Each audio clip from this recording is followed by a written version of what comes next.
Hey guys, I'm your host Gerald. Today I'm gonna talk about one of the most complicated part of culture in Taiwan, the goddamn red envelope. If you don't know what that is, alright, long story short, for Chinese New Year, which is the biggest holiday in Chinese culture, people don't give presents like Westerners do for Christmas.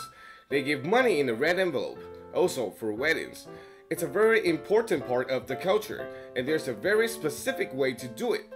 Literally, how much money you should put into it to make sure other people won't think you're an asshole? That's a really good question. I have a lot of foreigner friends who lives in Taiwan. They ask me about these questions almost every day, and I'm tired of this shit. So that's why I decided to do this episode. You know, a video a day keeps your friends away.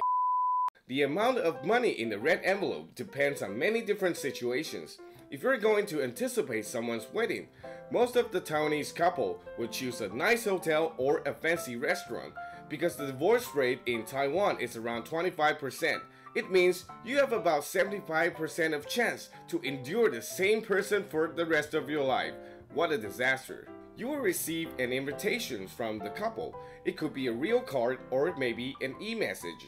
We call it a red bomb. The red stands for marriage and the bomb means it will bomb your account. The invitation card will show some details like date, time, and which place, etc. So it's easy to know which kind of level they choose. Before we talk about the red envelope, you gotta know there's a huge difference between Eastern and Western weddings. Because in Taiwan, we usually sit at a round table and each table can contain 10 people. During the wedding, you will see the host standing on the stage talking about how they met each other, or he will just play the video. But everyone will just keep eating and talking so we can ignore him. During the ceremony, if you see the newlyweds come close to your table, please don't be scared. They just want to toast everybody, so prepare your cup and make sure it has wine inside it. But if you're not interested in alcohol, that's not a problem either. You can also use tea or water to replace it. Think about it this way. You only have to toast to the groom once, but the groom has to toast to every table. If that's a real wine in groom's cup, he will probably die in 20 minutes. The first concept you need to know is the amount of money spent for food and drinks for each table. If it's a 5-star hotel, the amount will probably be around 30K. If it's an ordinary restaurant, the amount will be around 10 to 20K. So divide it by 10 and you will know the minimum amount you should put inside the red envelope. Second, there are some magic numbers in Chinese culture that you should know about it. Okay, I know you hate math on your SAT test because you're not Asian, but I didn't do well in math either, so... Unlike Western culture, we don't have Lucky 7 or Friday the 13th. We use odd and even to separate bad or good. Odd means bad and even means good. So in the wedding situations, you can only use even numbers. But we also have 2 even numbers you can't use in a ceremony. There will be 4 and 8. Because the pronunciation of 4 in Chinese is 四, and it's similar to 死. In English means die, dead, dying, death. So we don't have 4th floor in the hospital, even though we actually have a 4th floor. Everybody makes the same mistakes and call it a 5th floor. And we also cannot use 8, 八, because it's similar to 别. In English, it means separate or leaving. So we can only use 0, 2, and 6 to put inside the red envelope. Sounds easy, right? Haha, no, you're too innocent. Remember, this is Chinese culture. We like to make things complicated. Just look at our characters. Who the hell invented those words? And look at those students in the school. You can buy a calculator in any bookstores, but you can't use it at school. Actually, you can't even bring a calculator to school. Even if you bring it, the teacher won't allow you to use it. I still remember when I was 10, the teacher will ask questions like, there's a total of 35 chickens and rabbits in the same cage.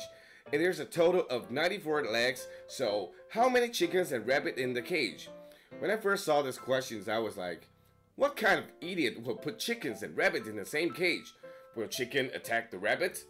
And seriously, if you have time to count how many legs, why don't you just count how many chickens and rabbits in the first place? Okay, back to our topic. Yep, you can only use 0, 2, and 6, but also 1 and 3. Even though they're bad numbers, Please don't ask me why, I have no idea. So theoretically, the minimum amount you should put inside the envelope will be $1,200, $1,600, $2,000, or $3,200. Depends on the price of the restaurant. Don't forget, this money is only for each person. If you want to bring another person, you should make it double. For example, if one person will be $1,200, two people will come to $2,400. But remember, we cannot use 4. It means you should put another extra $200 inside it to make it $2,600 to avoid 4. If one person is $1,600, two people will come to $3,200. No question about it, it's a perfect number. If each person is $2,000, two people will come to $4,000, but you cannot use 4 or 5, so the total amount will come to $6,000. That means you can bring another friend with no extra pay, assuming you have another friend, you loser. Third, the amount also depends on how close your relationship is to the newlyweds. If you only know their name, or they didn't contact you for several years and you just got that bomb, then you can have 3 options. Number 1, ignore the red bomb. I think this is the best options. Number 2, go there and just put $1,200 inside the envelope, no matter which kind of restaurant they choose. Number 3, you don't even have to show up, but you can ask for somebody who will be there and transfer the money on the wedding day. And because you're not there, so you can have 50% of discount on it. If you're relatives, you can put $2,600, $3,600 or more. And if you're really close to them, I suggest you should put at least $3,600, $6,000 or more. Depends on your economic situations. Here's the point, if you don't have enough money, then you don't have to. Trust me, they will understand. Just don't put yourself in the red to give them a red envelope. Fourth, if you married before them and they came to your wedding, the amount should be at least even with or higher than they gave you. So here's the problem. If the bride and groom gave you money as a married friends for your wedding, when they get married, I'm sorry, but you should give their total together back to them. I know it's a pain in the ass. Even though I'm a Taiwanese, sometimes I just can't realize why we have to make things that complicated. Okay, let's make a simple conclusion. The money that you should put inside the red envelope can be $1,200, $1,600, $2,000, $2,200, $2,600, $3,200, $3,600, $6,000 or more. Just remember the point, always use even number except 4 and 8. Avoid odd number except 1 and 3. By the way, please don't be late for someone's wedding. That's very impolite. The perfect time to show up is half an hour before they start the wedding. Hope this video can help you to understand more about red envelopes, or maybe you hate Chinese culture even more. Thanks for watching, I'm Gerald. If you like this video and you know how to read or speak Chinese, you can subscribe to my channels to get more useless information. See you next time, 我们下次